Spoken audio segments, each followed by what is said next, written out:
Hey, it's Ethan Skolnick for 5 on the Floor in the 5 Reasons YouTube channel here at Kaseya Center after the Miami Heat lose to the best in the league, Boston Celtics, 110-106. Rough game for a lot of different reasons. Jimmy Butler didn't play after a death in the family. We don't know when he's going to be back. The Heat fought hard, but they also kept losing players. Josh Richardson appeared to possibly separate his shoulder. We'll get an update on that. And then Terry Rozier hurt either a knee or an ankle.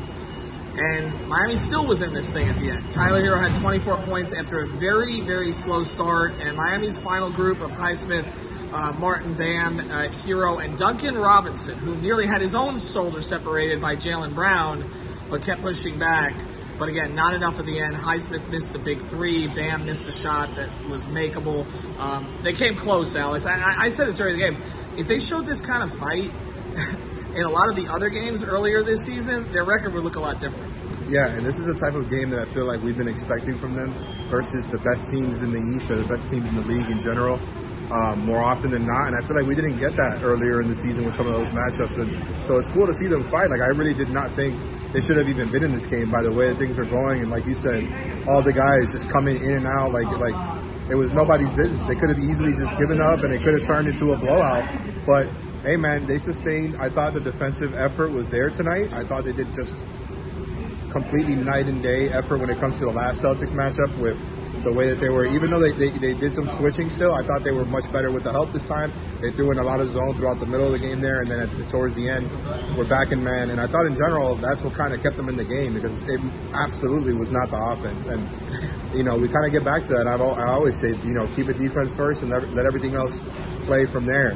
With just everybody missing and the amount of positive Celtics defenders they have, it just makes it so hard to find holes in their defense. The Heat finished 33% at the rim tonight.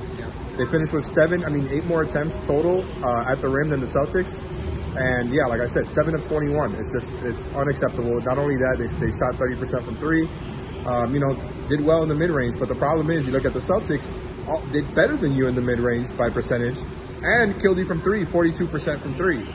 It's so hard to keep them just like to keep the hatches down with this Celtics team. Like, it feels like every time you're doing a good job on them, they make some tough kind of just straight up BS shot. Like Tatum and Brown made a lot of tough shots tonight. Porzingis is a problem, and then they've got super role players in Holiday and Derek White and Horford. So it's a tough team. I'm glad they showed the fight though, and honestly, they really could have used the guys that they were missing in this game. Yeah, no, they could have. And look, Porzingis killed him in the first half. We saw that. His length is a big problem for them and his ability to stretch the floor. Tatum gets away with more on the offensive end in terms of offensive fouls than any star I've ever seen in my life. He also got away with that, the arm bar, just constantly, the swing and the elbows. Yeah. And then he had the foul on Bam that wasn't called late. But again, Miami fought in this game. I think you give him credit for that. And I want to give credit to Duncan Robinson in particular.